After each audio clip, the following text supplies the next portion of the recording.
الحمدللہ الحمدللہ کفا الصلاۃ والسلام علی سید الانبیاء وعلی آلہ واصحابہ اجمعین اما بعد اعوذ باللہ من الشیطان الرجیم بسم اللہ الرحمن الرحیم للآخرۃ خیر لک من الاولی وَلَسَوْفَ يُؤْتِيكَ رَبُّكَ فَتَرْضَىٰ سبحان ربک رب العزۃ عما یصفون وسلام علی المرسلین والحمد للہ رب العالمین ان اللہ وملائکتہ یصلون علی النبی یا ایھا الذین آمنوا صلوا علیہ وسلموا تسلیما الصلاۃ والسلام علیک یا سیدی یا رسول اللہ صحابہ یا حبیب میرے انتہائی واجب الاحترام بزرگوں، دوستوں، بھائیوں، مہربان، آپ کی بڑی شفقت ہے، محبت ہے، میرے پیر بھائی بلاتے ہیں، اللہ کی شان ہے کہ میں کوئی 2-3 دن سے سو نہیں سکا، طبیعت ٹھیک نہیں تھی، دعا کریں کہ مسجد میں نیند نہ آئے، ساری رات آدمی جاگتا رہا، بیمار رہ رہے کہ ذہن کمزور ہو گیا، کئی دفعہ مسئلہ شروع کرتا ہوں آدھے میں رہ جاتا ہے، دوسرا شروع کرتا ہوں، آج صاحب ساتھ بیٹھے ہیں، یہ پھر یاد کرائیں گے جی کہ کہاں چھوڑا تھا، آپ کیا ہے فرما رہے تھے نبی پاک اختیار۔ دوستو، میرے محترم دوستو، یہ تو ایک چھوٹی سی بات ہے کہ سرکار اختیار کیا ہے، میں آپ کو یقین دلاؤں سارا دین میرے سرور کائنات صلی اللہ علیہ وسلم کی ذات کا نام ہے۔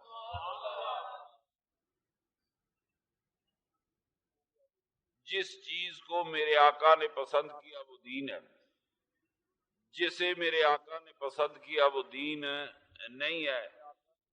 یہ جتنی تھوڑی سی توجہ تو میرا سے مسئلہ ہوتا ہے، بعض لوگ سمجھتے نہیں، شور مچاتے ہیں پیر صاحب کیا کہہ گئے، سنیوں ہی کو بیدار کرتا ہے۔ دیکھیں بات سنیں، اسلام کا سب سے بڑا فرض نماز ہے، صحیح ہے؟ آپ کا کیا خیال ہے، یہ آسمان سے نماز آئی ہے؟ اگر یہ نماز آسمان سے آتی تو الحمد سبحانک اللہم سے لے کر التحیات تک ساری کی ساری قرآن پاک میں موجود ہونی چاہیے تھی۔ نماز کا کثیر حصہ ہم غیر از قرآن پڑھتے ہیں، سجدے کی تسبیحیں لکھا ہوا ہے قرآن پاک میں کہ سبحان ربی العظیم کہو، سبحان ربی الاعلیٰ کہو۔ نماز کا بڑا حصہ غیر از قرآن ہے، صحیح ہے؟ میں تو اس مسئلے پہ بھی پریشان رہتا ہوں، کسی بندے کو دعائے قنوت نہ آتی ہو تو اسے کہو کل شریف پڑھ لو، یہ کہتا ہے جی قنوت شریف کا ثواب زیادہ ہے، درست ہوگا، مگر کل شریف قرآن ہے، قنوت غیر از قرآن ہے۔ اپنے کو دلیلیں ہوئی، مجھے علم تو نہیں۔ ایک قنوت نازلہ بھی تھی جو آج قرآن کریم کا حصہ نہیں ہے، میرے آقا پہ وہ آیت نازل ہوئی، میرے آقا کی زندگی میں ہی منسوخ ہو گئی۔ وہ قنوت اور ہے، اور یہ جو نماز میں ہم دعائے قنوت پڑھتے ہیں یہ اور ہے۔ تو میرے دوستو، جتنی مذاہب کی تہذیب پرانی ہے اتنی ہی نماز پرانی عبادت ہے۔ سب سے پہلے ہمیں نماز کا ذکر ہندو مذہب میں ملتا ہے۔ ہندو مذہب میں 3 نمازیں، صبح کی، دوپہر کی، سورج غروب ہونے کی۔ ہندو بھی اپنے نماز میں خدا کی حمد بیان کرتا ہے، سجدے میں تسبیح بیان کرتا ہے۔ ہمارا قبلہ کعبہ ہے، ہندو کا قبلہ سورج ہے۔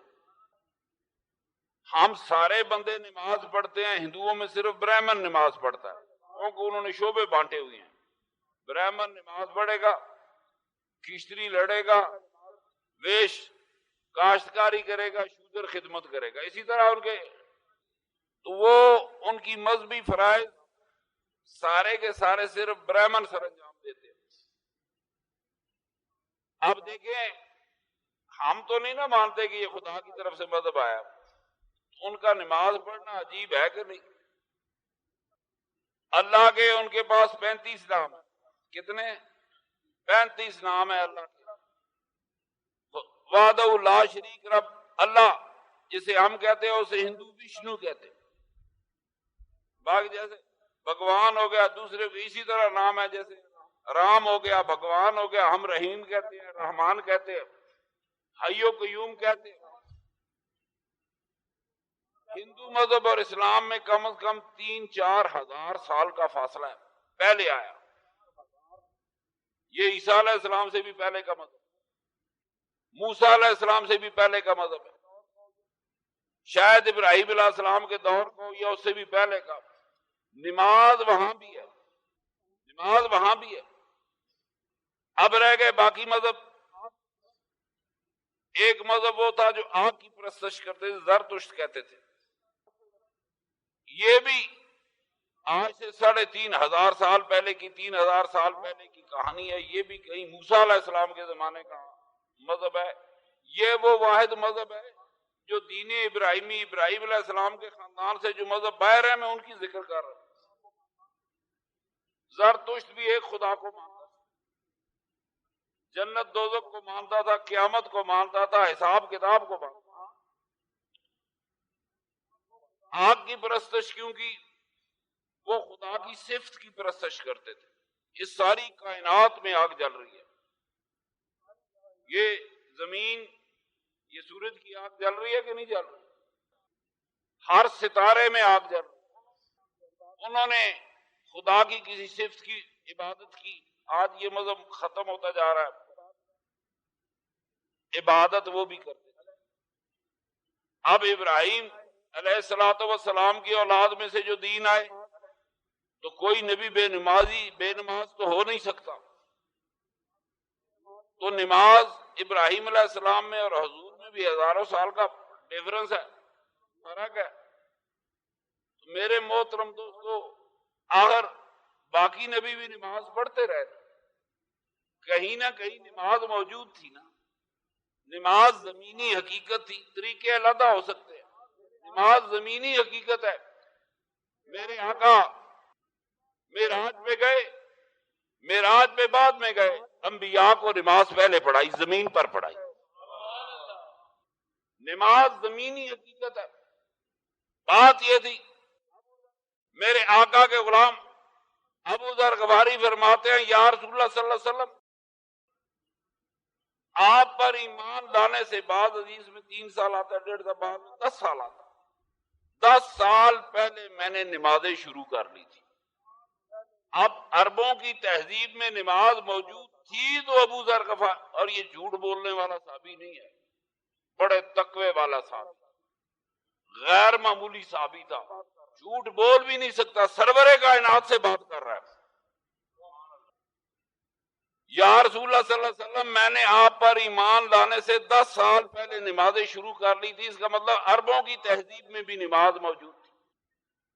کسی نے حضرت ابو ذر غفاری سے سوال کیا کہ جب آپ نماز پڑھتے تھے تو آپ قبلہ کس چیز کو بناتے تھے، کس طرف منہ کرتے تھے؟ انہوں نے جواب دیا، جدھر میرا خدا مجھے توفیق دیتا تھا میں ادھر ہی منہ کر لیتا۔ تو ظاہر ہے اگر ابو ذر غفاری کو پتا ہے نمازیں پڑھنی ہے، تو میرے سرور کائنات غار حرا میں کیا کرتے رہے؟ اس ایک خدا کی عبادت میرے آقا پہ ایمان لانے سے 10 سال پہلے ابو ذر غفاری کر سکتے، تو یقیناً میرے آقا بھی غار حرا میں نمازیں ہی پڑھا کرتے تھے۔ دیکھیں، کہتے ہیں سوموار کے دن وہی آئی، منگل کے دن حضرت علی کرم اللہ وجہ الکریم ملنے آئے سرکار سے، تو بی بی ام المومنین خدیجہ الکبریٰ رضی اللہ تعالی عنہ، آپ اور میری سرکار سرور کائنات صلی اللہ علیہ وسلم نماز پڑھ رہے تھے۔ حضرت علی بچے دونوں پوچھا یہ کیا ہے؟ فرمایا یہ ہمارا دین ہے۔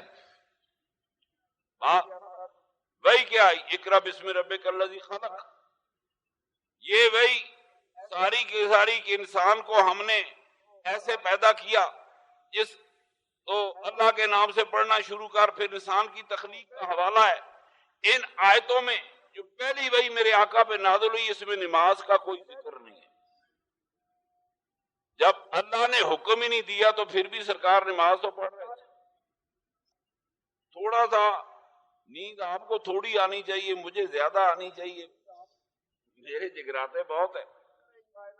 میرے آقا میرے سرور کائنات صلی اللہ علیہ وسلم نماز اس وقت پڑھ رہے تھے جب خدا کی طرف سے نماز کا حکم نہیں آیا۔ دوسری وہی تقریباً 2.5 سال بعد آئی، والضحیٰ واللیل اذا سجا ما ودعک ربک وما قلی۔ وہی خود بتا رہی ہے 2.5 سال کچھ سرکار پریشان ہو گئے۔ کافر کہتے تھے حضور کو ان کا فرشتہ چھوڑ گیا، معاذ اللہ، وہ تو اور لفظ استعمال کرتے تھے۔ میرے آقا بے چینی میں آسمانوں کی طرف دیکھتے تھے، پھر وہی نازل ہوئی، فرمایا رخ انور کی قسم تیرے اللہ نے تجھے چھوڑا نہیں ہے۔ اب یہ پوری صورت ہے، سجا ما ودعک ربک وما قلی وللآخرۃ خیر لک من الاولی ولسوف یعطیک ربک فترضی۔ اس پوری صورت میں دوسری وحی جو 2.5 سال بعد آئی، اس میں بھی نماز پڑھنے کا حکم کوئی نہیں۔ 2.5 سال بیت گئے، کتنے؟ ان 2.5 سالوں میں حضور اور صحابہ نے کوئی نماز پڑھی کہ نہیں پڑھی؟ تکڑے ہو جاؤ کڑیاں لے، جو بات میں سمجھاتا ہوں کسی نے نہیں سمجھا، تکڑے ہو جاؤ، اہل سنت زندہ باد رہے۔ میرے آقا میرے سرور کائنات پہ نماز کا حکم کب آیا؟ یہ حتمی بات نہیں۔ علامہ صاحب بیٹھے ہیں ادھر، علامہ صاحب بیٹھے ہیں، ان کو پتا ہوگا، مجھے آج تک ڈھونڈ کے نہیں ملا کہ یہ سورہ فاتحہ کا شان نزول کب ہے اور کس جگہ اور کس موقع پہ نازل ہوئی۔ بڑی تفسیری کتابیں دیکھی ہیں، الحمدللہ رب العالمین سے شروع ہوتے ہیں، لیکن یہ سورت نازل کب ہوئی؟ میرے محترم دوستو،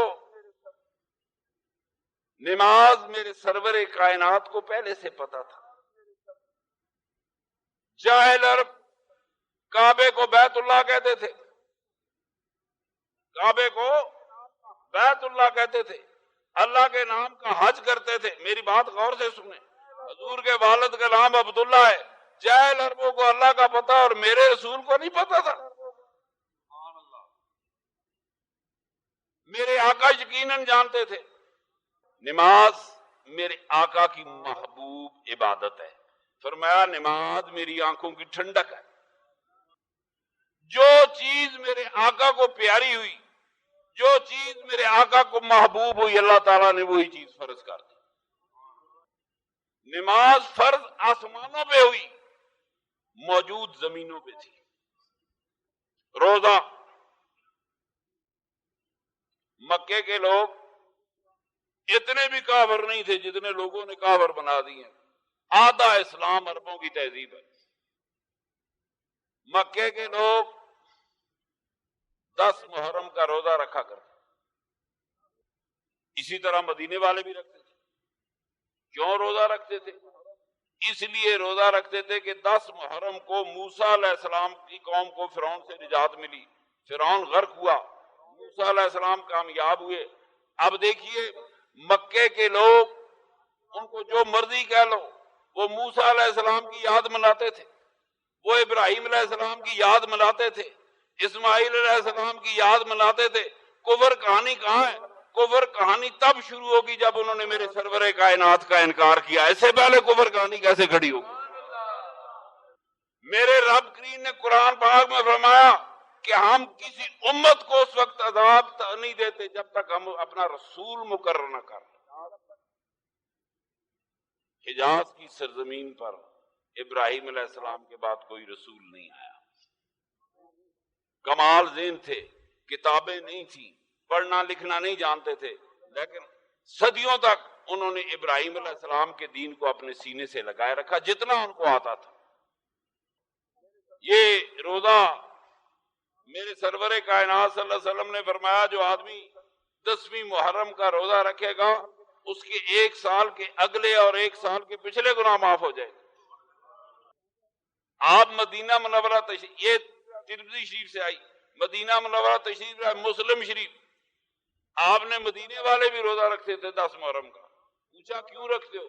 عرض کی کہ اللہ تعالیٰ نے موسیٰ علیہ السلام کو فرعون سے نجات دی تھی، فرمایا ہم زیادہ حق رکھتے ہیں کہ موسیٰ علیہ السلام کی یاد منائیں. بات سنو، آج سرور کائنات کے حوالے سے بات کرتے ہیں، دن مناتے ہیں، تو کہتے ہیں کہاں لکھا ہے میرے نبی پاک نے موسیٰ علیہ السلام کا دن منایا کہ نہیں منایا؟ روزہ رکھ کے منوایا، امت سے روزہ رکھوایا.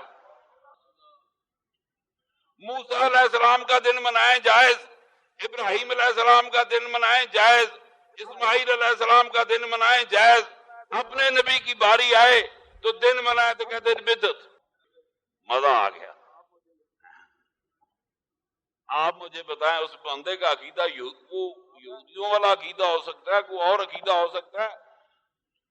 قرآن تفصیل بتاتا ہے، میرے سرور کائنات نے تفصیل بتائی. اب دیکھیں وہ دن منایا جا رہا ہے، خوشی منائی جا رہی ہے، موسیٰ علیہ السلام کو نجات ملی، 10 محرم ہے.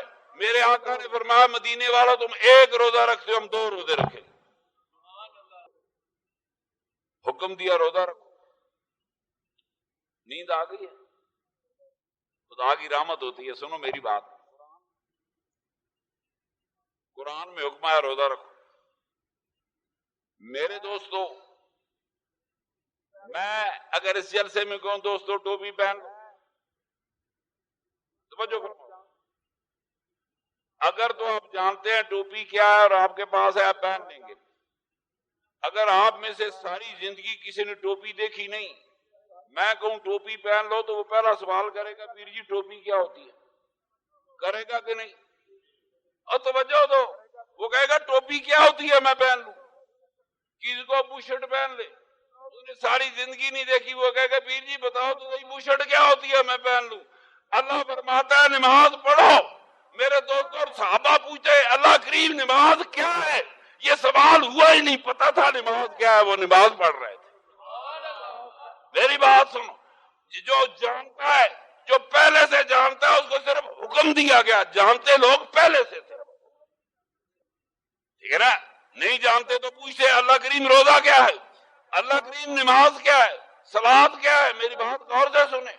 مگر ساری شرطیں آئی، اللہ کو بھی پتا تھا جن کو کہہ رہا ہوں نماز پڑھو وہ نماز پڑھنا جانتے ہیں. نہ جانتے تو خدا یہ حکم نہ دیتا. روزہ انسانی تہذیب کہانی ہے. ہندو مذہب میں روزہ ہے. میری ایک ہندو سے بحث ہو گئی. میں نے کہا تم کھاتے ہو، دودھ پیتے ہو، پھل کھاتے ہو، روزہ رکھتے ہو. مجھے کہنے لگا سرکار آپ سے بہتر روزہ رکھتے ہیں. اور میں کہا کیوں؟ کہنے لگا جی ہم صرف پھل کھاتے، دودھ پیتے، آٹا نہیں کھاتے، گوشت نہیں کھاتے، اور کوئی چیز نہیں کھاتے. ہم 7 دن کے جب روزے رکھتے ہمارے معدے صاف ہو گئے ہوتے ہیں. تو میں کہا ہم سے بہتر. کہا جی آپ سرگی کو بھی 1.5 گنا کھاتے اور رات کو 2 گنا کھاتے ہیں. پاکستانی ہندو تھا. تو کہتا جی آپ تو بھاری چیزیں کھاتے، معدہ اور بھاری ہو جاتا ہے. ان کی اپنی دلیل ہوگی. ہندو مذہب میں روزہ موجود ہے. بدھ مت ایک مذہب ہے، ایسا مذہب ہے اگر اس پہ کوئی عمل کرے تو اس وقت بدھ نے کہا میرا پیروکار وہ ہے جو ساری زندگی ایک وقت کا کھانا کھائے. جو 2 وقت کا کھانا کھائے گا وہ بدھ. اسی لیے بدھ بڑے کمزور ہوتے ہیں. ان کے عبادت گزار بھکشو بڑے سوکھے سڑے ہوتے ہیں، ٹی ویوں پہ کبھی نظر آئے. ساری زندگی ایک وقت پہ کھانے پہ گزارنا. ہم ماشاءاللہ 2 ٹائم کھا کے تسلی سے روزہ رکھتے ہیں. میرے دوستو ایک بات آپ کو سمجھ آنی چاہیے کہ میرے آقا کے اختیار کی بات کرتے ہو، سارا دین میرے سرور کائنات کی پسند کا نام ہے.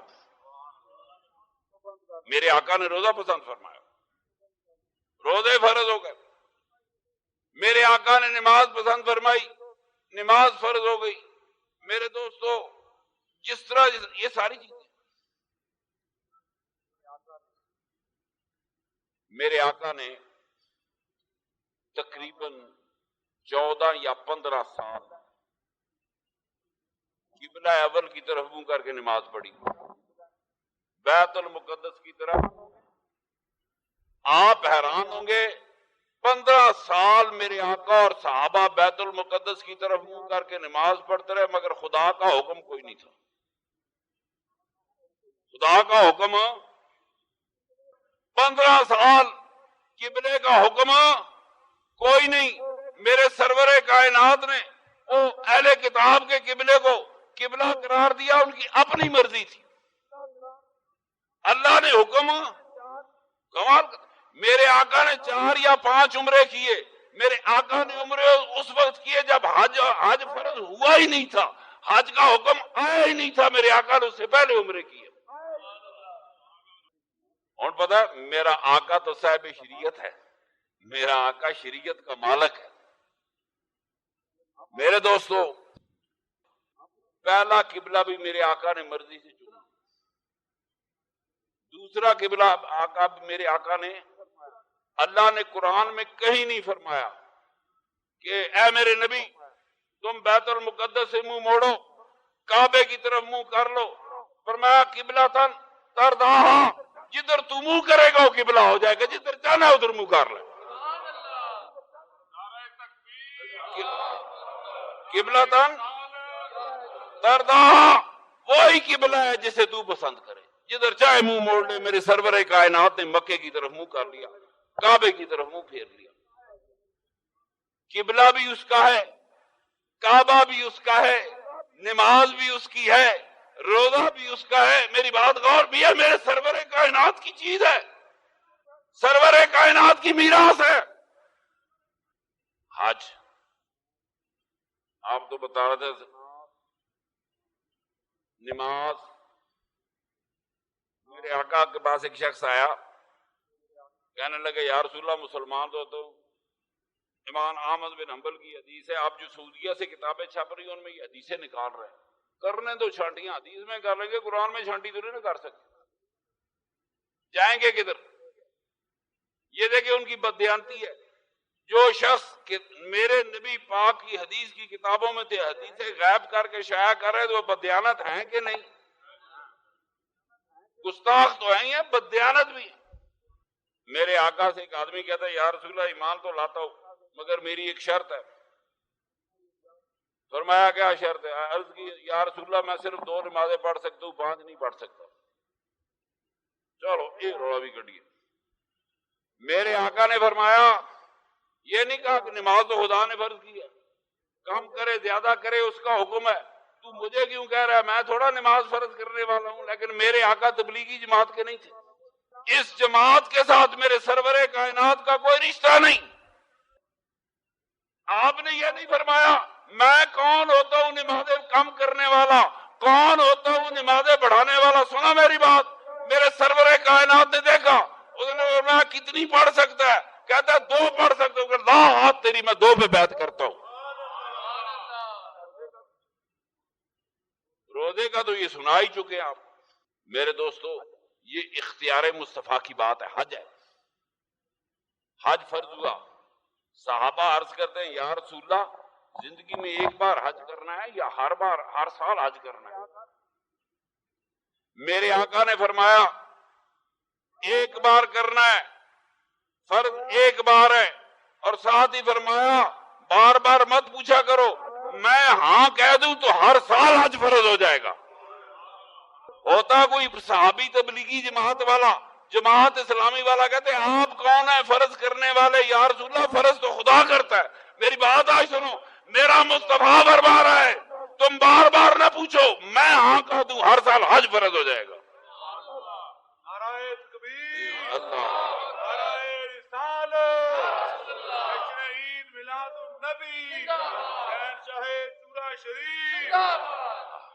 دن مناتے ہیں ابراہیم علیہ السلام کے حوالے سے، مناتے ہیں کہ نہیں؟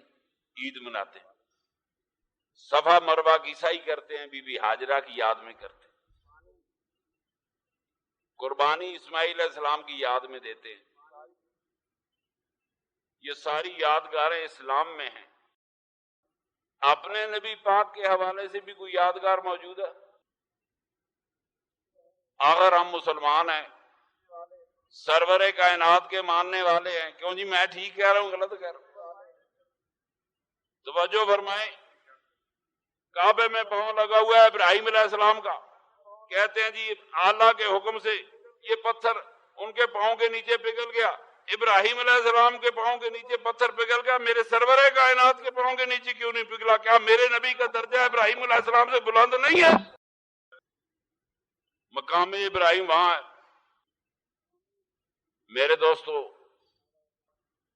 تعارف تو یہ کرا رہا تھا کہ شریعت میں میرے آقا کے اختیار کتنے ہیں.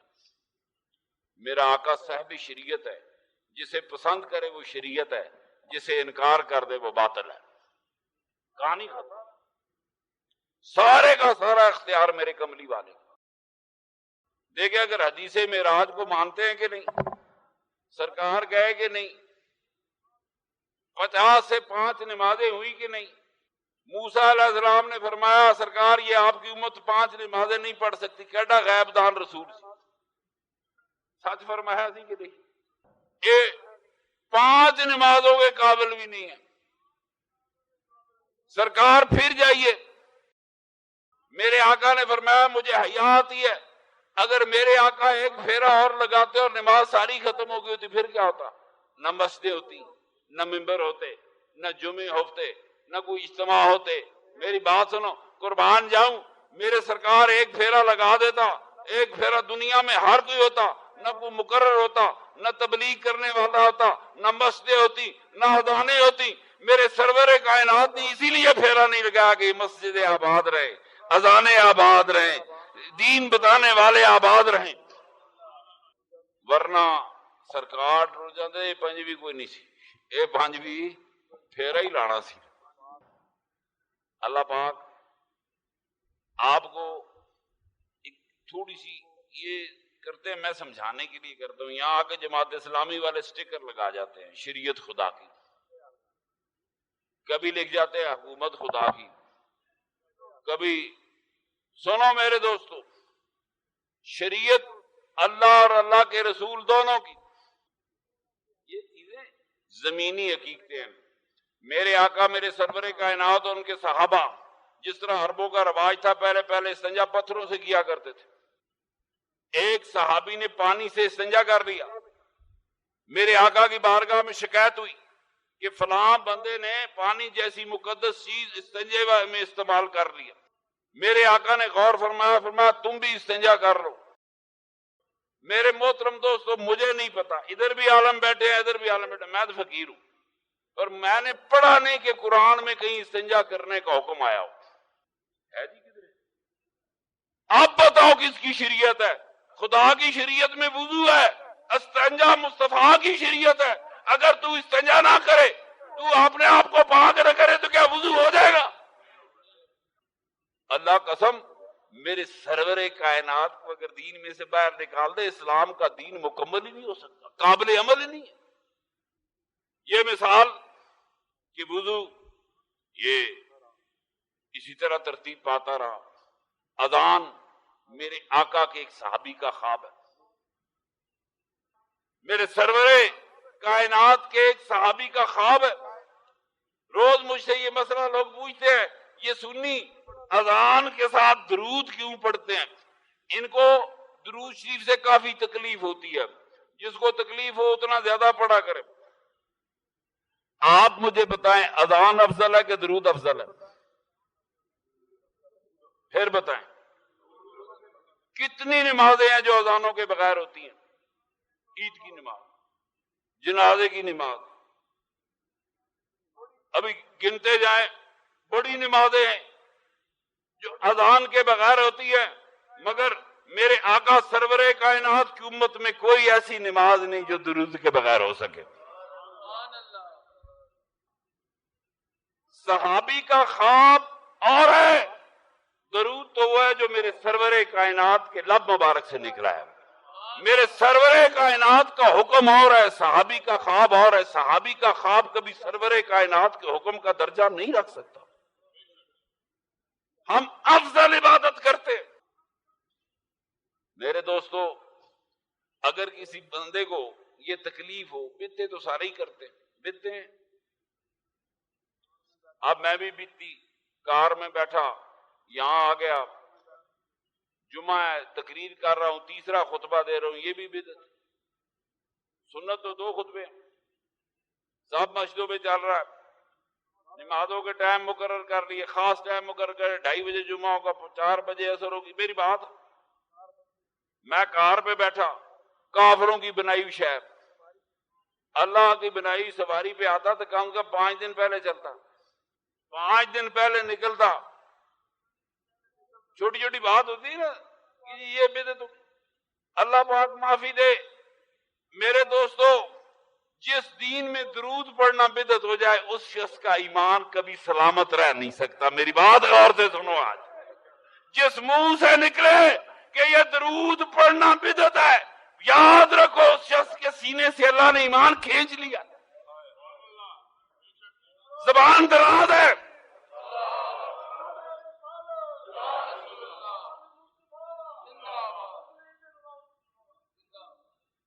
یہ دین کہانی ہے، یہ حج ہے۔ امام ترمذی نے لکھا کہ سرکار نے 3 حج کیے، 2 اپنی مکی زندگی میں اور تیسرا حج حجۃ الوداع، مگر صحیحین میں میرے آقا کا ایک ہی حج ہے جسے حجۃ الوداع کہتے ہیں۔ حج فرض ہوا 9 ہجری میں، جلدی 11 ہجری میں میرے سرور کائنات کی پردہ پوشی ہے۔ میرے آقا کے دنیا سے تشریف لے جانے سے صرف 2 سال پہلے حج فرض ہوا۔ 23 سال کی بعثت ہے، 21 سال کی بعثت کے دوران حج فرض ہوتا ہے۔ میرے آقا نے جتنے عمرے کیے اس سے پہلے کیے۔ میں نے بڑے غور سے سوچا کہ کیا میرے آقا نے رمضان میں بھی کوئی عمرہ کیا؟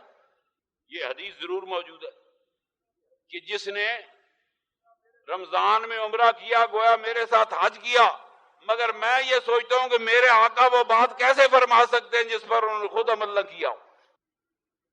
یہ کلچر بنایا وہابیوں نے، حج سے زیادہ پیسے وہ عمرے کے کما رہے ہیں، لگتے ہمارے ہی خلاف ہے۔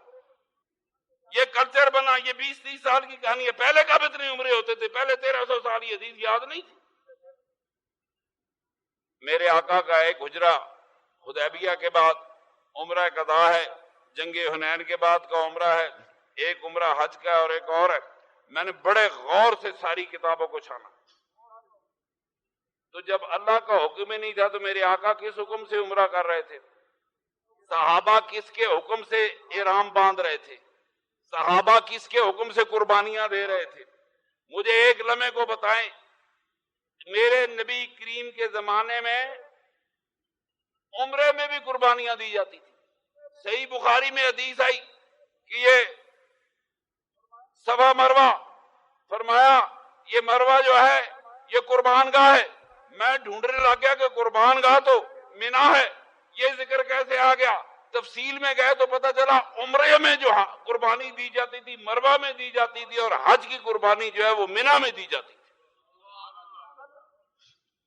جب اللہ کا حکم نہیں، قربانی ہو رہی ہے، کس کے حکم سے ہو رہی ہے؟ سرور کائنات کے حکم سے ہو رہی ہے۔ اللہ کا حکم نہیں، عمرہ ہو رہا ہے، کس کے حکم سے ہو رہا ہے؟ سرور کائنات کے حکم سے ہو رہا ہے۔ میرے دوستو، ساری کی ساری شریعت میرے سرور کائنات کی ہے۔ اب ایک مسئلہ، کعبے میں ایک پتھر ہے، 2 ہیں، ایک پتھر کو میرے سرور کائنات نے بوسہ دیا۔ آپ کا کیا خیال ہے؟ اس پتھر کا درجہ میرے نبی پاک سے بلند ہے، پھر میرے آقا نے بوسہ کیوں دیا؟ چاہیے تو یہ تھا کہ پتھر آ کر میرے سرور کائنات کے قدم۔ ایک اہل حدیث مولوی بیٹھ گیا، کہتا ہے جی عمر فاروق فرماتے ہیں اللہ کے رسول نے بوسہ دیا، تجھے بوسہ دیتے ہیں۔ میں کہا مولوی صاحب یہ سوال نہیں، سوال یہ اللہ کے رسول نے ایک پتھر کو بوسہ دیا تو دیا کیوں؟ کہتے ہیں ٹائم دے دو۔ میں کہا لو مہینہ لے لو۔ آئی نا عربوں کی تہذیب، یہ عربوں کی تہذیب کا، عربوں کے تہذیبی حج کا ایک حصہ تھا کہ یہ لوگ حجر اسود کو بوسہ دیا کرتے۔ میرے سرور کائنات نے پتھر کو بوسہ نہیں دیا، اپنے باپ دادے کی تہذیب کو بوسہ دیا ہے۔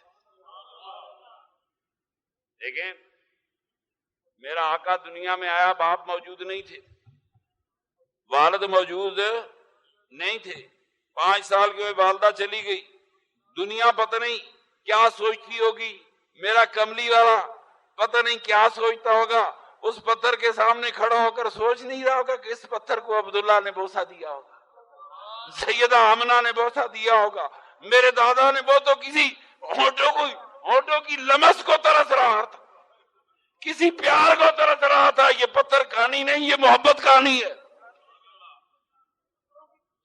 اسلام پتھروں کی کہانی نہیں، محبت کی کہانی ہے۔ یقیناً میرے آقا کے والد گرامی نے بوسہ دیا ہوگا، یقیناً والدہ ماجہ نے بوسہ دیا ہوگا، وہ تو کسی اور کے ہونٹ تلاش کر رہا تھا کہ کہیں والدہ کے ہونٹ لگے ہوگے، کہیں باپ کے ہونٹ لگے ہوگے۔ اللہ اکبر۔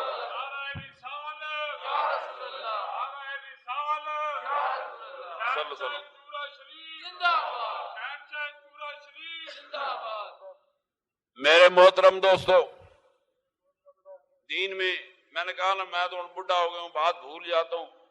پاس بیٹھے قبلہ مولانا صاحب یہ مجھے بتا دیا کریں، پیر صاحب وہاں جگہ چھوڑ گئے، پر ایک چھوٹا سا مسئلہ دوسرے پتھر کا بھی حل کرتا جاؤں، جسے مقام ابراہیم کہتے ہیں۔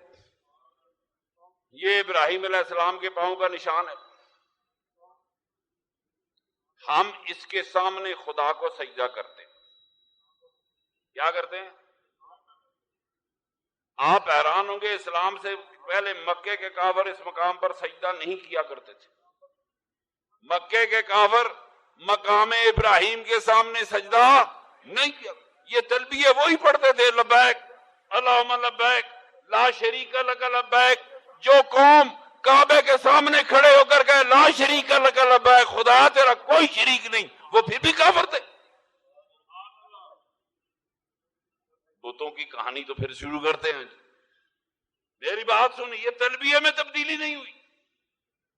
اللہم لبیک، خدا کے کتنے واقف تھے، اے اللہ میں حاضر ہوں، لبیک لا شریک لک لبیک، میں حاضر ہوں، تیرا کوئی شریک نہیں، میں حاضر ہوں۔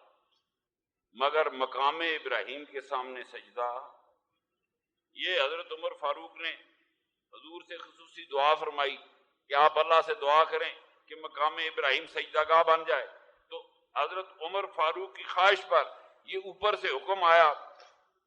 بڑا مشکل سا مسئلہ ہے۔ پھر کبھی میرے دوستو، ہم اللہ کے حکم سے خانہ کعبے میں مقام ابراہیم کے سامنے نفل ادا کرتے ہیں، اللہ کو سجدہ کرتے ہیں، اور اس لیے کرتے ہیں کہ یہ مقام سب سے افضل قرار پا گیا۔ یہاں قبولیت دعا زیادہ ہے، یہاں ثواب زیادہ ہے۔ ذرا توجہ فرما لینا، کڑیاں والوں پھر موقع آئے نہ آئے، زندگی ہو نہ ہو، انسانوں کی زندگی ہوگی تو ملتے رہیں گے۔ میری بات غور سے سن، پاؤں ہے ابراہیم علیہ السلام کا۔ ہم ابراہیم علیہ السلام کو نبی مانتے ہیں، نبیوں کا باپ مانتے ہیں، جلیل القدر نبی مانتے ہیں، مگر ہم ان کی امتی نہیں ہیں۔ آپ نبی پاک کی امتی ہیں کہ ابراہیم علیہ السلام کے؟ فیصلہ کر لو، پکی گل کر لو۔ نبی پاک دے حوالے نہ کرو تے بدعت، تے بابے دے حوالے نہ کرو تے حج۔ کوئی پکی گل کرو، مسلمانوں کو اپنا اگلا پچھلا ڈھونڈو۔ بابے ابراہیم کے حوالے سے یاد مناؤ تو حج ہے، میرے سرور کائنات کی میلاد مناؤ تو بدعت ہے۔ ڈھونڈو اسلام کدھر ہے؟ اللہ اکبر۔ میرا کہنا اور آپ کا سننا خدا معاف کرے، میرے آقا کا میلاد قیامت تک منایا جاتا رہے گا۔ قیامت سے دنیا بنی تو سرکار کا میلاد ہے، قیامت تک میرے آقا کا میلاد ہے، قیامت کے بعد بھی میرے آقا ہی کا میلاد ہے۔ اللہ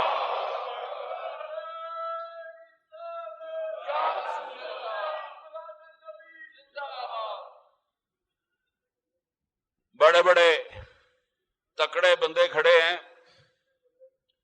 پتہ نہیں ہم ہندوؤں کو بت پرست، کعبے والوں کو، مکے والوں کو بت پرست کیا کیا کہتے ہیں۔ میرے بیٹے کا ماموں ہے، بڑا پڑھا لکھا سفارتکار تھا امریکہ میں، کونسلر تھا۔ ایک پڑھے لکھے ہندو سے بحث ہو گئی تو اس نے ہندو کو کہا کہ تم بتوں کے سامنے کیوں کھڑے ہو؟ وہ کہنے لگا تم بھی تو کعبے میں پتھروں کے سامنے کھڑے ہو۔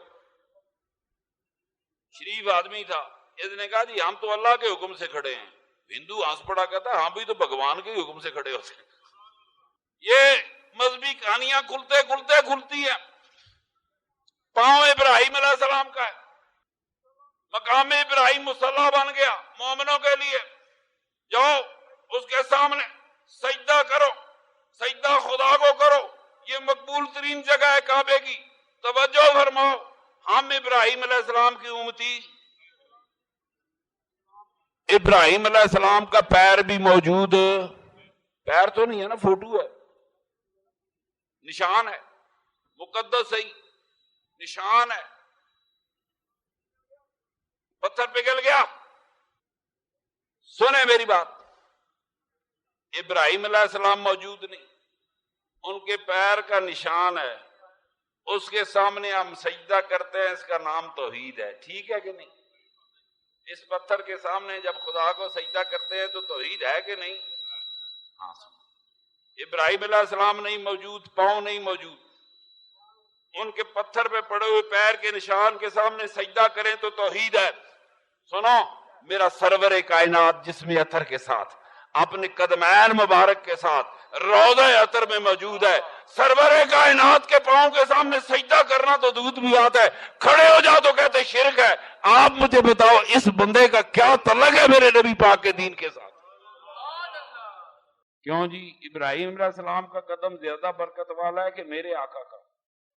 ابراہیم علیہ السلام کا پاؤں زیادہ شان والا ہے کہ میرے آقا کا؟ ابراہیم علیہ السلام کا پاؤں موجود ہی نہیں, سرکار کے تو قدمین موجود ہے. خدا کا زندہ رسول اپنے روضہ اطہر میں موجود.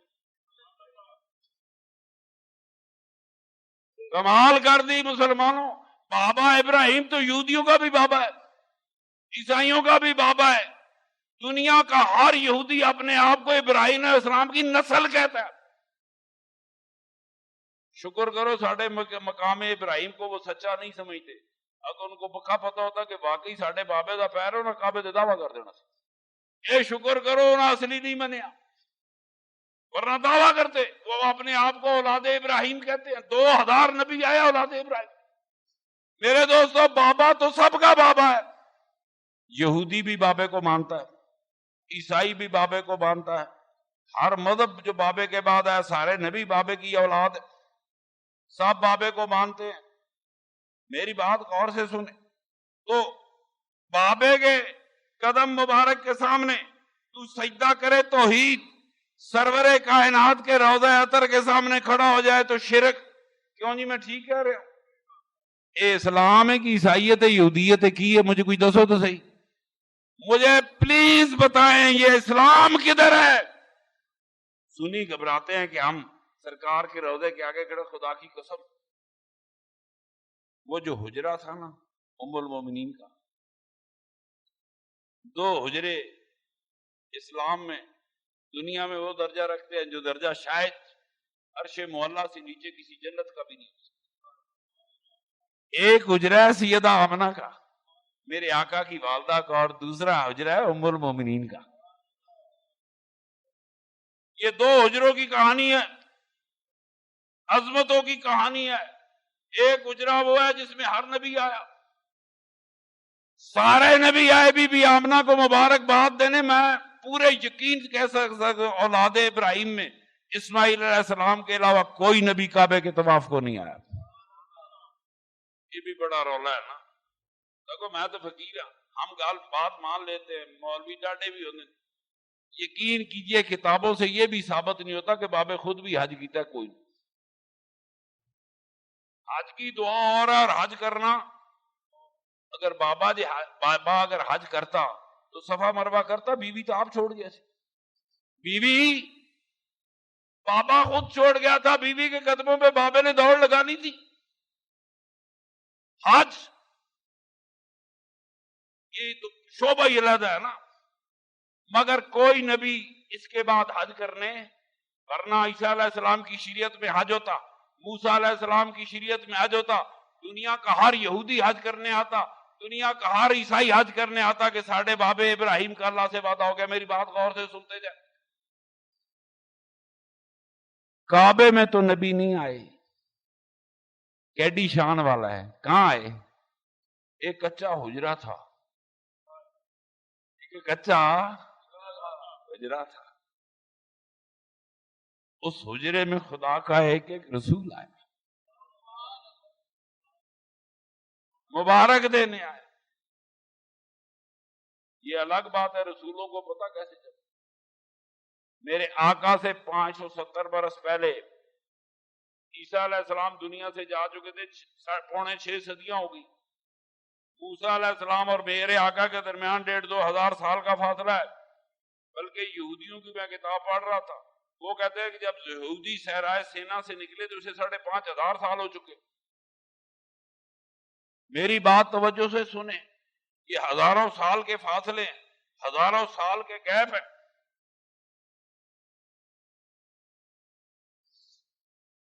میرے آقا میرے سرور کائنات صلی اللہ علیہ وسلم کی والدہ ماجدہ، والدہ سلام اللہ علیہ۔ میرے دوستو، نبی کی بیوی ام المومنین کا اپنا درجہ ہے، نبی کی بیٹی کا اپنا درجہ ہے، اور نبی کی ماں کا۔ یقین کیجئے جو نبی کعبے کو طواف کو نہیں آئے وہ اس کچے حجرے میں ضرور آئے تھے۔ بیبیاں اتنے لمبے سفر کر کے بی بی آسیہ نہیں آ سکتی، بی بی مریم نہیں آ سکتی، کہیں نہیں لکھا کعبے کے، تو کعبے کو تو نہیں آئی نا، وہ کہاں آئی تھی؟ کعبہ تو بڑی عظیم شان عمارت تھی، ایک چھوٹا سا حجرہ تھا، بیبیاں تو وہاں پہنچ گئی تھی۔ کبھی سیدہ مریم آ رہی ہیں، کبھی بی بی آسیہ آ رہی ہیں۔ دیکھیں یہ ساری کہانی آپ دیکھتے جائیں، آسمانوں سے چلو پورے آئے نہ آئے، فرشتے آئے نہ آئے، یہ اللہ کا ایک ایک رسول مبارک دینے آ رہا۔ رسولوں کو پتہ کیسے چلا؟ کہتے ہیں نبی اللہ معافی دے، نبی کو کل کا کیا پتا، نبی کو اللہ معافی دے، اللہ معافی دے، گورنمنٹ کہتی ہے دعا کرو بارش ہو، چلو یہ بھی کوئی مسلمان ہوئے، ساری عمر امریکہ کو منگ پڑی بھی، خدا کو کچھ ہے منگی، گورنمنٹ کہتی ہے دعا مانگو۔ چلو کوئی تو خدا والی گل کی تھی، بارش کب ہوگی؟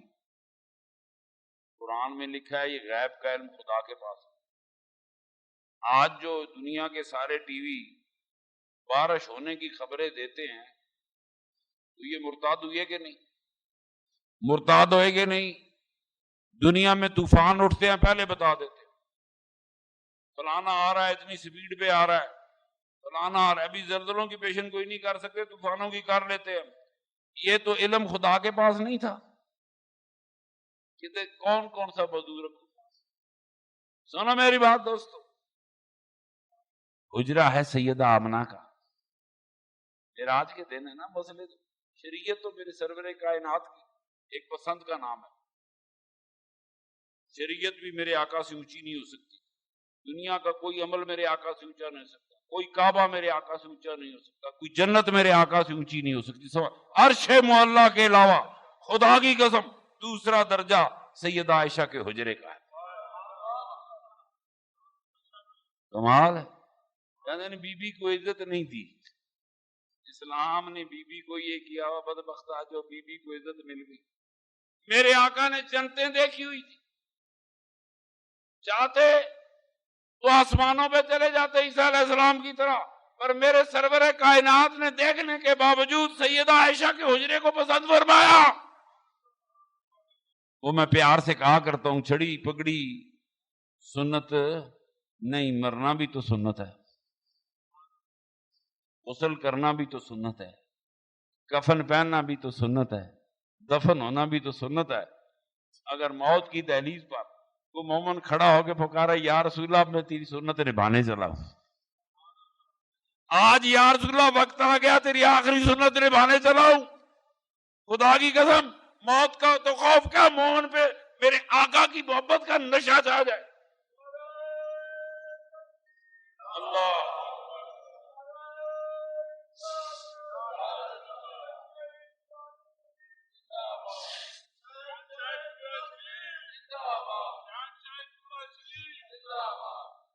آپ کعبے کی بات کرتے ہیں منہ ادھر کر، خدا کی قسم کعبہ تو اس چونپڑی کی طرف منہ کر کے خیرات مانگ رہا تھا، خیرات مانگ رہا تھا، عظمت مانگ رہا تھا، عزت مانگ رہا تھا۔ ابراہیم علیہ السلام نے کعبہ بنایا مگر اس کو قبلہ نہیں بنایا۔ کسی نبی نے کعبے کی طرف منہ کر کے نماز نہیں پڑھی۔ آج کعبہ پریشان تھا، کملی والیا تو دنیا کو رنگنے آیا ہے، تو رحمت للعالمین بن کے آیا، جہانوں کو برکت دینا ہے، میرا نصیبہ سوار دے، میرا نصیبہ سوار دے، میں کسی کا قبلہ نہیں ہوں۔ کعبہ بھی در پہ کھڑا تھا، سیدہ آمنہ کا دروازہ تھا۔ کعبے کی کیا حیثیت ہے؟ کعبے کو قبلہ تو میرے سرور کائنات نے بنایا۔ وہ حجرہ جس حجرے میں میرے سرور کائنات تشریف لائے، انہوں نے تو وہ نشانیاں مٹا ڈالی ہیں، مگر خدا گواہ وہ انبیاء کا وہ مقام تھا جہاں اللہ کے نبی آئے، نیک بیویاں آئیں، فرشتے آئے۔ میرے دوستو، فرشتے اب بھی آتے ہیں، فرشتے آسمانوں سے اب بھی آتے ہیں۔ میرے سرور کی آقا کی پیدائش پہ آئے تو آپ پریشان نہ ہو، آپ پریشان نہ ہو، تو وہ قرآن کریم میں یہ واقعات نہیں، حدیث کا ایسا ہے، پر میری بات غور سے سنیں۔ میرے سرور کائنات نے فرمایا جو آدمی قرآن پڑھتا رہا، پڑھاتا رہا، ساری زندگی گزر گئی، وفات پا گیا، قیامت تک فرشتے اس کی قبر کی زیارت کو اس طرح آئیں گے جس طرح مومن کعبے کی زیارت کو جایا کرتے ہیں۔ یہ مومن کی قبر ہے یہ، اور ایک روزہ اطہر وہ ہے جہاں 75,000 فرشتہ روز آتا ہے۔ یہ کعبے کیوں نہیں جاتے؟ طواف کو کیوں نہیں جاتے؟ صفا مروہ پہ نہیں کھڑے؟ 75,000 فرشتے سرور دو عالم کے روضہ اطہر کی زیارت کو آتے، اور جو ایک بار آیا قیامت تک دوبارہ لگ کے نہیں آئے گا۔ قسمت کی بات ہے۔ سن، تیرے میرے جے گنہگاروں کو نہ جانے کتنی زیارتیں نصیب ہوتی ہیں، خدا کے مقدس فرشتوں کو سرور کائنات کے روضے پر صرف ایک حاضری کی جا سکتی۔ قربان جاؤں ام المومنین کے اس حجرے پہ، یہ ایک حجرے سے دوسرے حجرے تک کی ساری تاریخ اسلام کی عظمتوں کی تاریخ ہے، اسلام کی رفتوں کی تاریخ ہے، اسلام کی سر بلندیوں کی تاریخ ہے۔ وہ حجرہ بھی بہت بڑا درجہ رکھتا تھا جس حجرے میں سرور کائنات آئے، جس کے تدفین کے بعد 75,000 فرشتے روز آتے ہیں۔ اس کی پیدائش پہ کتنے آئے ہوں گے؟ اللہ کریم سرکار دو عالم کی غلامی میں زندہ رکھے، سرکار دو عالم کی غلامی میں موت عطا فرمائے۔ بڑا پیسہ لگا ہوا ہے سعودیہ کا سنیوں کے خلاف، مال لگا ہوا ہے۔ ایک بندے نے آزاد کشمیر میں اہل حدیث نے 40 مسجدیں بنا دی، 13% تیل کی آمدن، اور تیل ہمارا تو خون پی رہا ہے، 13% تیل کی آمد وہ مولویوں کو دیتے، کروڑوں ریال لگ گئے، کروڑوں ڈالر لگ گئے۔ انگریزوں نے وظیفے دے دے کر لکھنے والے بھرتی کیے کہ جاؤ تم کچھ لکھتے جاؤ۔ وہ انگریز بڑے عقل مند تھے، انہی کو چنانا جو ان کا راستہ صاف کرے۔ میرے دوستو، یہ سارے ریال روبل یہ تبلیغی جماعت ہے۔ آپ یورپ کا ویزا لیں تو 10 لاکھ ایجنٹ لے لیتا ہے، ان کے 100 ویزے لگ جاتے ہیں۔ ان کی کوئی رشتہ داری ہے یورپ والوں سے؟ نانکا ہے ان کا۔ اگر وہ اسلام کے دشمن ہیں تو تبلیغی جماعت کے دشمن کیوں نہیں؟ پنجابی دی مثال ہے، کہتے ہیں کتی چورا نہ لڑی سی۔ سنیں، ان کو اگر واقعی وہ مسلمانوں کو اپنا دشمن سمجھتے، ان کو بھی وہ اسی کیٹیگری میں سمجھتے تو ویزا نہ دیتے۔ معلوم ہوا ان سے مسلمانوں کے مخالف ان سے راضی ہیں۔ جاپان کا ویزا مانگو حاضر ہے، امریکہ کا مانگو حاضر ہے، تیرے میرے سنی کے لیے نہیں ہے۔ بات سنو، وہ ایسے ویزے نہیں دیتے، اپنوں ہی کو ویزے دیتے۔ کروڑوں اربوں ڈالر لگ گئے ایک عقیدہ اہل سنت مٹانے کے لیے میں آپ کو یقین دلاؤں، اگر امریکہ کی ساری دولت، سعودیہ کی ساری دولت بھی مٹا دے، خدا کی قسم دنیا سے میرے آقا کے غلام کبھی مٹ نہیں سکتے۔ اللہ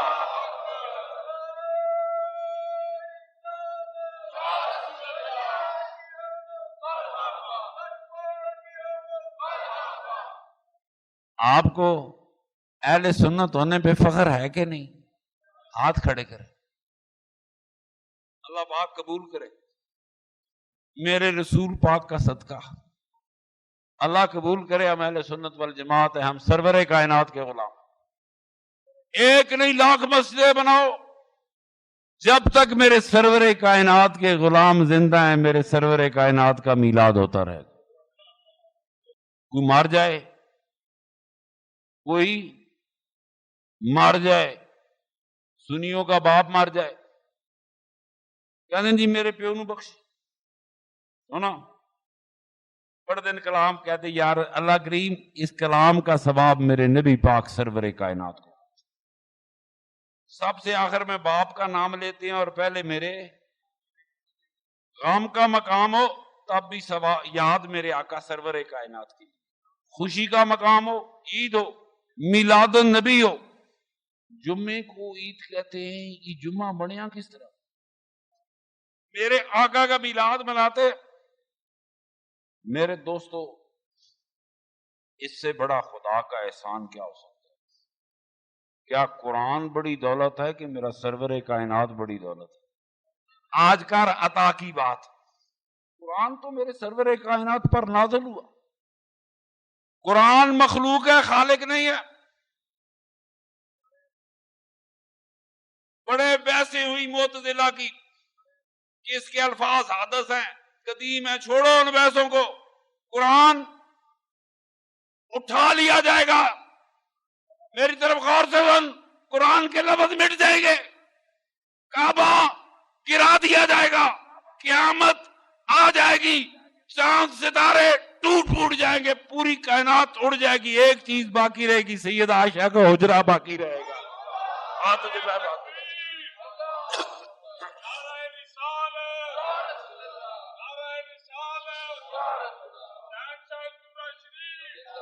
اس لیے کہ یہ جنت کا حصہ ہے، قیامت دنیا پہ آئے گی، جنت پہ قیامت آ نہیں سکتی۔ اللہ پاک مجھے، میری اولادوں کو، میں بیمار آدمی ہوں، بڑھا آدمی ہوں، پیروں فقیروں کا کام ہوتا آیا، دعا کی تھی، اللہ پاک نے اہل سنت کو بڑے بڑے عظیم الشان علماء کرام دی۔ چاند ہے، میرے جیسا بڑھا آدمی جس کو یاد نہیں ہوتا پہلے کیا کیا اور بعد میں کیا آپ کو بتا سکتا ہے؟ اپنے علماء کو توجہ سے سنا کر، بڑے عظیم الشان عالم ہے ہی وہ جس کے سینے میں میری سرور کائنات کا نور جوشے مار رہا ہے۔ اگر یہ سینہ سرکار دو عالم کے نور سے روشن نہیں ہے تو وہ عالم نہیں ہے، وہ کھوتا ہے جس پر کتابیں لدی ہوئی۔ کھوتے تو ناراض نہ ہونا، یہ انبیاء کی سواری ہے، کی دی عیسیٰ علیہ السلام دی، موسیٰ علیہ السلام دی۔ روز سنتوں بھرا اجتماع بھی ہوتا ہے، باتیں بھی ہوتی ہیں، پر آج تک وہ کھوتے تھے چڑھے ہیں؟ کیوں یہ سنت نہیں ہے؟ میرے نبی پاک نے سواری کی کہ نہیں کی؟ ہن کو بہت زیادہ تکڑا سنت آلاوے تو دی گڈی کو ایک آفرہ دی چیز چھوڑو تے اپنے اللہ دی بنائی سواری لاؤ، کھوتا پیش کرو، کار واپس لے لو، کر لو گے سودا؟ نہیں کرتے۔ مان جان کی پتہ ہے، کیا پتہ کتنی کو محبت ہے سرکار دی سنت نال، دے ہی جائے جے کم بن جائے گا۔ کام کا ہمار مسجد دے سامنے کھوتا ریڈی رکھیا کرو۔ دوستو وقت اور زمانہ ہر چیز بدل دیتا ہے۔ کلاشن کوف بنی ہوئی کافروں کی، گاڑی بنی ہوئی کافروں کی، تیل نکالا کافروں نے، ربڑ بنائی کافروں نے، نٹ سیکر، سارا کام تو کافروں کا ہے، اوپر بیٹھ کے ہم سنت بیان کرتے، کچھ ہم بھی کریں۔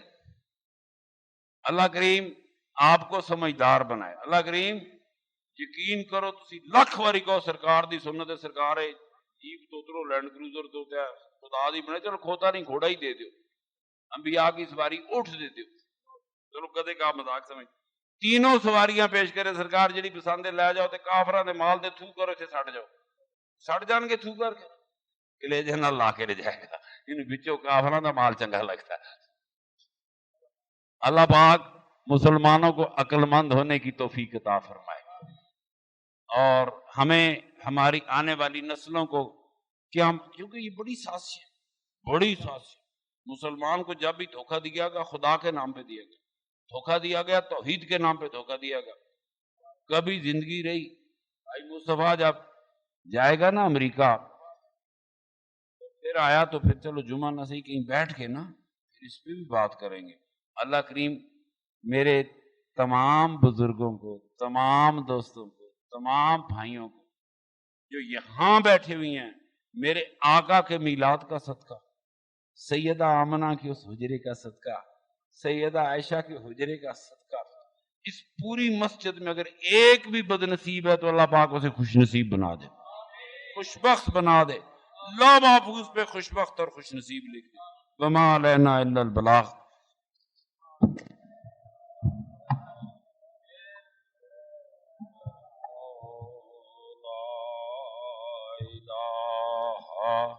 الا اللہ محمد رسول اللہ صلی اللہ علیہ وسلم. اللہم صلی علی سیدنا و مولانا محمد وعلی آل سیدنا و مولانا محمد وبارک وسلم وصلی علیہ وصلی علی جمیع الانبیاء والمرسلین وعلی کل ملائکۃ المقربین وعلی عباد اللہ الصالحین برحمتک یا ارحم الراحمین یا ارحم الراحمین یا ارحم الراحمین یا غفور الرحیم یا غفور الرحیم یا غفور الرحیم یا تواب الرحیم یا تواب الرحیم یا تواب الرحیم. میرے ارحم الراحمین ارحم الراحمین ارحم الراحمین رب یا سمیع الدعا یا مجیب الدعوات رب، گناہگاروں مسکینوں کی پکاروں کو شرف قبولیت عطا فرمانے والے ہم سب کے سمیع الدعا رب، ہم سب کے مجیب الدعوات رب. اللہ کریم ہمارا اس مسجد میں اکٹھا ہونا، نماز جمعہ ادا کرنا، سجدے ادا کرنا، تیرے حبیب کا میلاد منانا، درود کے تحفے تیرے لاڈلے حبیب کی بارے سارے کے سارے قبول فرما. الہ العالمین رب العالمین رب السماوات والارض رب العرش العظیم یا ارحم الراحمین یا ارحم الراحمین یا ارحم الراحمین رب، اپنے رحمت للعالمین صلی اللہ علیہ وسلم کا صدقہ، میرے آقا کی آل اطہار کا صدقہ، امہات المومنین کا صدقہ، صحابہ کبار کا صدقہ، میرے آقا کی امت کے جمیع اولیاء اللہ کا صدقہ، عظمتوں والے خدا اپنی رحمتوں کا صدقہ، رحمتوں والے خدا اپنی عظمتوں کا صدقہ. میرے ساتھ جتنے دوست اس وقت دعا میں شریک ہیں، اللہ پاک ہم سب کو، ہم سب کے اہل و عیال کو، ہم سب کے رشتہ داروں کو، دوستوں کو اللہ پاک اپنی سلامتی میں ڈھانپ. اللہ کریم زمین آسمان کی ہر نحوست سے، اپنے امتحانوں سے، محتاجیوں کی زندگیوں سے، سسک سسک کر جینے سے، ذلتوں کی موتوں سے ہم سب کو محفوظ فرمائے. اپنے حبیب پاک کے غلاموں کو عزت والی زندگی عطا فرما، عزت والی موت عطا فرما. الہ العالمین ہمارے بیماروں کو شفا عطا فرما. دوست بیمار ہوتے ہیں ٹیلی فون نہیں کرتے ہیں، جس نے اطلاع کی کوئی جہاں بھی بیمار، اللہ پاک شفاؤں کے اسباب بنا، ہماری روحانی جسمانی بیماریاں دور فرما. الہ العالمین ہم سب کے آباء و اجداد کی مغفرت فرما، جن کی مغفرت ہو چکی ان کے درجے بلند فرما. اللہ کریم ہم جتنے زندہ ہیں، جنہوں نے دعا کے لیے ہاتھ اٹھائے ہوئے ہیں، اللہ کریم ہماری زندگی بھر کی بھولے خطائیں اور تقصیریں معاف فرما.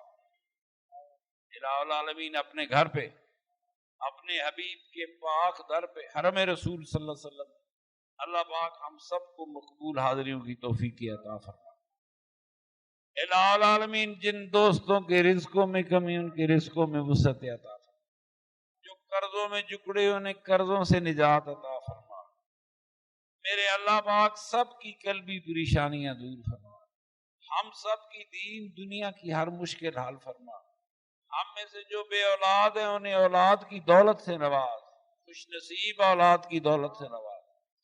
اللہ کریم جو اولاد والے ہیں تو اولادوں کو ماں باپ کی آنکھوں کی ٹھنڈک بنا، ماں باپ کے حق میں نیکی اور صدقہ جاریہ کا ذریعہ بنا، ماں باپ کو اولادوں پہ شفقتوں کی توفیق عطا فرما۔ الہ العالمین اپنی رحمت بھری بارگاہ سے یا ارحم الراحمین یا ارحم الراحمین یا ارحم الراحمین۔ رب سائنسدان ڈراتے ہیں، جغرافیے والے ڈراتے ہیں کہ 2 مہینے تک کوئی بڑی بارش نہیں ہوئی، کوئی چھوٹی موٹی بارش ہو جائے اور بات۔ اللہ کریم میرے وطن کو بڑی بارش کی ضرورت ہے، میرے وطن کو تیری کھلی رحمتوں کی ضرورت ہے۔ اللہ پاک بارش بھی برسا اس وطن پہ، اپنی رحمتیں بھی برسا۔ اللہ کریم زمین پیاسی ہے، انسان پریشان ہے، میرے اللہ پاک زمین کی پیاس بجھا۔ اللہ پاک اپنے حبیب پاک کا صدقہ میرے اس وطن کی مٹی کو اپنی رحمتوں والی بارش سے نواز۔ الہ العالمین میرے سارے وطن میں خوشحالی عطا فرما، میرے وطن کے لاکھوں نوجوان اللہ پاک بے روزگار پریشان، اللہ کریم نوجوانوں کو عزت والی روزیاں عطا فرما، میرے سارے وطن کو خوشحالی عطا فرما، اس سارے وطن کو سلامتیاں عطا فرما۔ جب تک قیامت نہیں آتی یہ سب ہلالی پرچم اسی طرح لہراتا ہے۔ اللہ پاک ان سب کی قبروں پر تیری رحمتیں ہوں جنہوں نے پاکستان اور اہالیان پاکستان کے ساتھ احسان کیا۔